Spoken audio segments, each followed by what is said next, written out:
इसके पहले की वीडियो में हमने चर्चा की थी 16 महाजनपद के बारे में और छठी शताब्दी ईसा पूर्व में 16 महाजनपदों का विकास होता है और एक प्रशासनिक मजबूत इकाइयाँ बनती हैं, जिससे एक बहुत मजबूत राष्ट्र का निर्माण होता है। तो इनका विस्तार होता है। तो हम आज बात करेंगे कि छठी शताब्दी ईसा पूर्व में सामाजिक और प्रशासनिक और आर्थिक क्या-क्या व्यवस्था रही होगी, तो इस विषय में हम लोग बात करेंगे आज की इस वीडियो में।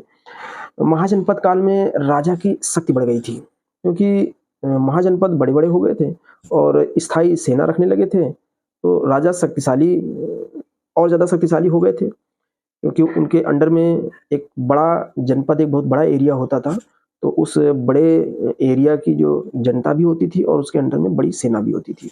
तो इस तरह प्रशासनिक जो ज़िम्मेदारी थी, उसके लिए विभिन्न प्रकार के कर्मचारियों की नियुक्ति भी उस दौरान की गई और राजा का जो ओहदा था, ज़िम्मेदारी जो थी, वो बढ़ी और ज़िम्मेदारी के साथ-साथ कुछ दायित्व भी निर्वहन करने के लिए राजा ने अपने साथ लिया, जैसे कि प्रशासन की भलाई के लिए कार्य करना, प्रजा की रक्षा करना, इस तरह के कार्य लिए। तो आइए हम बात करते हैं कि प्रशासन, समाज और लोगों के जीवन में बदलाव क्या हुए। महाजनपद काल में राजा की शक्ति बढ़ गई, ये बात तो सही है। अब एक अति विशिष्ट व्यक्ति बन गया था। अब राजा एक साधारण नहीं था, वो अति विशिष्ट व्यक्ति बन गया था।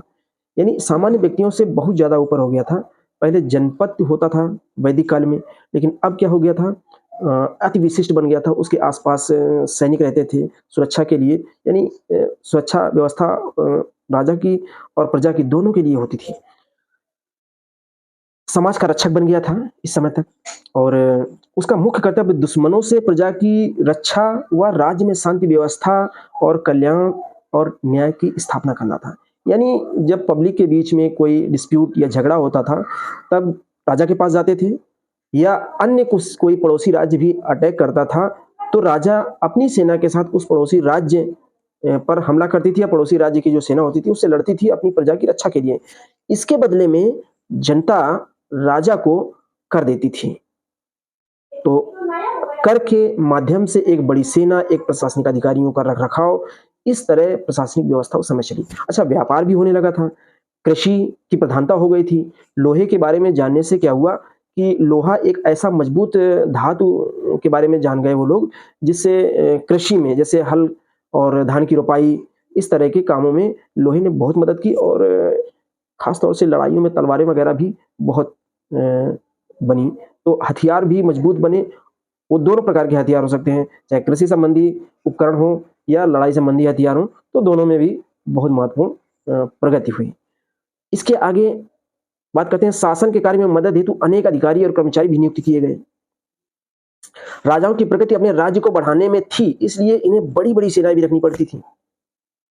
राजा सेना का प्रमुख होता था, राजा ही युद्ध करने में आगे चलता था और राजा की हार पूरी सेना की हार मानी जाती थी। तो मतलब ये नहीं था कि राजा ही अकेले जाके लड़ता था, राजा युद्ध से में शुरुआत करता था, राजा आगे ही चलता था, आगे लड़ाई करता था और राजा का युद्ध होता था और सैनिक आम सैनिक लड़ते थे। तो इस तरह राजा सेना का प्रमुख भी होता था और राजा भी होता था। सेना का प्रमुख होते हुए सेना का संचालन करता था, राज्य की आय के लिए प्रजा के से कर वसूला जाता था, व्यापार के द्वारा भी आय प्राप्त होती थी। इस समय वस्तुओं की खरीद एवं बिक्री रुपए-पैसे, यानी इस समय तक रुपए-पैसे का प्रचलन हो गया था और किसी मुद्रा का प्रचलन चालू हो गया था और इजाद कर लिया था। तो पहले वैदिक काल में और हड़प्पा सभ्यता में हम देखते हैं कि वस्तु विनिमय चलता है। लेकिन अब क्या होता है, छठी शताब्दी ईसा पूर्व के आते-आते मुद्राओं का प्रचलन हो जाता है और एक मान्य मुद्रा, राजा होता था तो वो एक मुद्रा का पैमाना और मानक बना देते थे और उस मुद्रा से चीज़ों को बाज़ारों से खरीदा जा सकता था। बड़ी-बड़ी सड़कों का निर्माण हुआ और उससे काफ़ी व्यापार में वृद्धि हुई। भारत में जो व्यापार होता था, आस-पास के देशों और सुदूर देशों जैसे ईरान, मध्य एशिया, दक्षिण पूर्वी एशिया, इन सब से भारत का व्यापार चल रहा था। शिल्पकार और व्यापारियों ने व्यापार के विकास के लिए समूह और संगठन भी बनाए। यानी व्यापारियों का अहित ना हो, इसके लिए व्यापारियों ने, जैसे आज भी व्यापारिक संगठन होते हैं, तो उस समय भी शिल्पकार यानी कारीगरों ने, जो शिल्पकार थे, उन्होंने भी अपना समूह बनाया और व्यापारियों ने भी व्यापार को प्रोत्साहन मिले, व्यापारियों का अहित रहे, अहित ना हो, तो इसलिए वहां भी व्यापारियों के भी संगठन बने और शिल्पकारों के भी संगठन बने। फिर इसके बाद धीरे धीरे एक बार पुनः हड़प्पा सभ्यता में जो शहरीकरण नष्ट हो गया था, ये नष्ट कर दिया गया था, या अन्य किसी कारण से, जिस कारण से भी नष्ट हुए, वो जाके इस समय फिर से शुरुआत होती है और पुनः दूसरा शहरीकरण होता है। शहरों का विकास प्रायः शिल्प केंद्रों, शिल्प, जैसे आज भी शहरों में ज्यादातर कारखाने और फैक्ट्रीज शहरों में है, ठीक उसी प्रकार भी जो शहरीकरण था, तो वहां पर टॉप क्लास के शिल्पकार होते थे, अच्छे कारीगर होते थे, तो सारी चीजें जो उत्कृष्ट क्वालिटी की होती थी वो शहरों की ओर होती थी। और शहर हमेशा जो है, शहरीकरण का विकास जो होता था, वो राजा की जो प्रमुख राजधानी होती थी, वो सबसे टॉप क्लास का शहर माना जाता था, होता था, क्योंकि राजा को हर चीज तुरंत सूचनाएं चाहिए, तुरंत सारी चीजें होनी चाहिए, क्योंकि उसे पूरे प्रशासन की देखभाल करनी होती है। तो शहरीकरण, जैसे आज भी राजधानी है, तो राजधानी में हर तरह की व्यवस्था, जिला मुख्यालय होता है, तो जिला मुख्यालय में प्रशासनिक अधिकारी सारे नियुक्त होते हैं, तो वहां पर तैनात रहते हैं, जिससे किसी भी समस्या से तत्काल निजात पाई जा सके। तो उस समय भी जो शहरीकरण हुआ, वो व्यापारिक केंद्र जो बने, वो राजधानियों के आसपास हुआ। प्रारंभ में कुछ गांव ऐसे थे जिनमें शिल्प कार्य अधिक विकसित अवस्था में था, गांव में भी, लेकिन धीरे धीरे कुशल शिल्पी एक स्थान पर एकत्र होने लगे और गांव भी शहर बनने लगे। जैसे जैसे शहरों का शहरीकरण होता गया और शहरों से होकर गांव की तरफ भी शहरीकरण शुरू हो गया। जैसे आज के समय में लगभग सुदूर गांव तक भी शहरीकरण का दौर चल रहा है और हर गांव में पक्की सड़क है, हर गांव में पानी के पीने के संसाधन है। ठीक उस प्रकार भी उस समय भी 6वीं शताब्दी ईसा पूर्व में एक परिवर्तन का दौर चल रहा था और निरंतर आगे बढ़ते जा रहे थे, हर प्रकार की सुविधाएं बढ़ रही थी। इसमें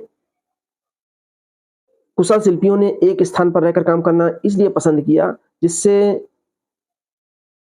उनकी जो चीजें हैं बेचने की सुविधा हो, मार्केट मिले। जैसे आज बाजार में हर तरह की चीज उपलब्ध होती है, तो व्यवसाय को बढ़ावा मिले, इसलिए उन्होंने एक जगह सुनिश्चित किया। जैसे आज की बाजारें लगती हैं, तो उस समय बाजार परंपरा ये हुई।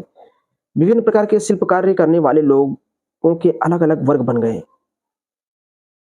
जो मतलब वर्ग कैसे बन गए, जैसे बर्तन बनाने वाले का एक अलग वर्ग बन गया और मकान का निर्माण करने वाले का एक अलग बन गया वर्ग, जो मजदूरी करते थे उनका एक अलग वर्ग बन गया, कृषि काम में जो सहयोग करते थे, कृषि काम करते थे, उनका एक अलग वर्ग है। इस प्रकार समाज में अलग अलग काम करने वाले लोगों के अलग अलग वर्ग बन गए। तो ये सामाजिक जो ढांचा था, वो काम के आधार पर तो बना ही, लेकिन वंश और वंशानुगत आधार भी हो गया उस समय तक आते आते, क्योंकि वैदिक काल में जो वर्ण व्यवस्था थी, प्रारंभिक वैदिक काल में, वो उस वर्ण व्यवस्था का यहाँ भी असर देखने को मिलता है, खत्म नहीं होता है। और वो वर्ण व्यवस्था उपवर्णों में, जैसे कि ब्राह्मण, क्षत्रिय, वैश्य और शूद्र, तो ब्राह्मण, क्षत्रिय, वैश्य और शूद्र जो वर्ण होते हैं, इनमें भी बहुत सारे उपवर्ण, उपवर्ग, उपजातियां, इसी प्रकार जो वंशानुगत कामकाज के आधार पर जो काम करते रहे, तो उनकी अलग अलग जातियों में समाज बटा। वह कौन सी विशेषताएं हैं जो शहरों में होती हैं किंतु गांव में नहीं होती हैं? शहरों में संसाधन अच्छे होते हैं, सूचना जल्दी प्रसारित होती है, चिकित्सा सुविधाएं जल्दी मिल जाती हैं, शिक्षा अच्छी होती है, अच्छे शिल्पकार होते हैं। लेकिन गांव में क्या होता है, गांव में लोग कम पढ़े लिखे होते हैं, सुविधाएं कम होती हैं। अब तो हर गांव में बिजली हो गई है, नहीं पहले विद्युतीकरण नहीं होता था, उस समय तो बिजली का दौर ही नहीं था 6वीं शताब्दी ईसा पूर्व में। तो उस समय भी ऐसे ही था जैसे आज भी है, गांव में थोड़ा संसाधन कम होते हैं, आने जाने के संसाधन कम होते हैं, चिकित्सा या स्वास्थ्य की सुविधाएं कम होती हैं, सुरक्षा की सुविधाएं कम होती हैं, बहुत सारी चीजें हैं जिससे उनमें डिफरेंस होता है गाँव और शहरों में। इन छोटे छोटे राज्यों में एकता का अभाव था। अब हम राज्य की बात करेंगे कि 6वीं शताब्दी ईसा पूर्व के अंतिम दौर में 4 राज्य जो प्रमुख होते हैं शक्तिशाली रूप से उभर के आते हैं। वो थे एक था कौशल और दूसरा था अवंती और तीसरा था वत्स और चौथा था मगध। लेकिन ये तीनों मगध साम्राज्य के रूप में उभर के आते हैं और आगे जब बढ़ते हैं तो मगध का साम्राज्य ही प्राचीन भारत का एक बहुत बड़ा साम्राज्य बनता है। इसके बारे में हम लोग आगे बात करेंगे। और मगध साम्राज्य की चर्चा के से पहले हम चाहेंगे कि आप इस वीडियो को सब्सक्राइब करें, लाइक करें और शेयर करें, जिससे हमारी आने वाली वीडियो आप तक पहुंच सके।